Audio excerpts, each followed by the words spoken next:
All right, we're out here at Radio Row, Super Bowl 57. It's the Chiefs and the Eagles, and I'm here with the most recognizable man on Radio Row right now because of the big hat. The big hat trend starter, Brian Robinson Jr. And Brian, I got to ask you about the big hat because everyone's asking you about the big hat. When you put it on the first time, did you have any idea this is where we'd be and it'd be crazy? I had no idea. Like, I was honestly just joking. Like, I was literally just playing around in the locker room. But I did put it on at a serious time where it was kind of like some important eyes on me at the time. So they was probably kind of wondering like why I was like in a joke, like joking around and playing with the big hat, like at a serious time. But that's my personality though. That's who I am. Like I be serious, but I be playing at the same time. Like just to let people know, like open up sometimes, even in the most important, most serious times. Sometimes it's cool to be yourself and open up. So I wore this when they gave me my game ball after my first 100-yard game. You know, I came in the circle with the big hat on. You know, I just thought it was funny, you know, and just so people could see, you know, that not only, you know, I go out and perform and do everything to make sure I perform at a high level, but I still be myself and show personality, you know, even when I'm being recognized for, you know, just, you know, playing well. So You mentioned it was a serious time for you. You went through as serious an ordeal as you can go through with the armed robbery. You were shot. At any point, were you like, I don't know if I'm going to get to play football again? Like after the incident happened, you know, I just had that whole night before I had talked to the doctors, you know, to get information, you know, based on like what I was going to have to do. And, you know, once they, you know, brought the information to me, you know, obviously it was like, I can't even explain that feeling, but, you know, it was probably that first night in the hospital. I really didn't know. I didn't know where things were going. Then the next day, I got information, and I've been going since. What was it like to be back on the practice field for the first time, to understand where you had come from to this moment? I mean, it was a great feeling. You know, for weeks and weeks, I was working, you know, doing everything literally in my power to, you know, give myself an opportunity to, you know, just get back out there. You know, I didn't really care how long it had took. I didn't put no timetable on it. I didn't care if it took 2, 4, 6. It didn't matter. I was just, you know, doing everything I needed to do to, you know, give myself, you know, a chance. And I felt like I did that, and, you know, I'm good.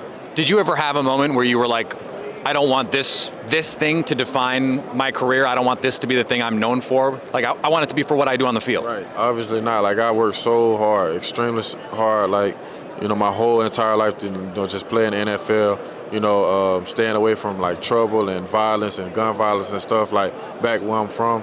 And then to be, you know, the victim and attack, you know, just on a random attack and, you know, almost, you know, end my career that I worked so hard for before it even start.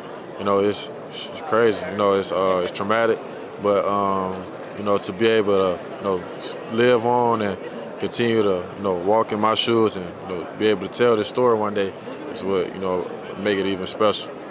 So you had the opportunity to play against the Eagles twice this season. At least your team did. And so, what makes Philly so tough? They're very they're a tough team. You know, I mean, you let them get momentum and get going, they're hard to stop. You can't stop them once they get going. So. You know, they're a very high momentum team. If you let them get to rolling, they will roll over you. And so what do you think Kansas City can do to stop that from happening? I think they can stop that from happening by, you know, extending their time possessions on the field and, you know, keeping Patrick Mahomes on the field as long as they possibly can to put up as many points as they can to just kind of slow down the momentum of Philadelphia offense when they get going. I want to go back to the big hat for a second because I can't stop thinking about it. Who that wore it that you saw, were you most just sort of like tickled by that? It just amused you the most, like, oh my God, I can't believe that person has it on. I seen the NBA players from the Magic wearing it one day. I don't know if they were doing a media shoot or something one day, but they all had them on. And then one of the Capitals, the Washington Capitals hockey players had one on the next day. And he was just joking, having fun with it, man. And that's what it's about, though.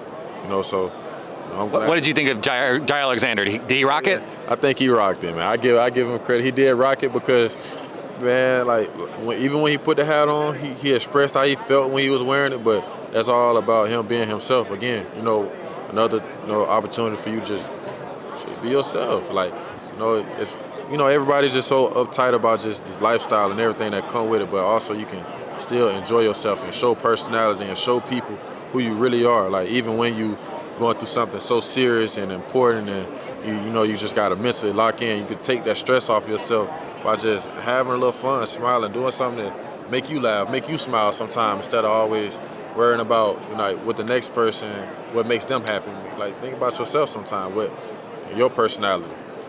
Tell me about Auntie Annie's. Auntie Annie's. So we got the Super Bowl snack pack, 2 buckets of the pretzel nuggets bites. If you order them, 6 dipping sauces, you get no delivery charge. So free delivery. So perfect Super Bowl snack pack, 2 buckets of pretzel nuggets, 6 dipping sauces. Doesn't come with a hat though. Free delivery. This is one and only Auntie Annie's hat for the one and only Brian Robinson.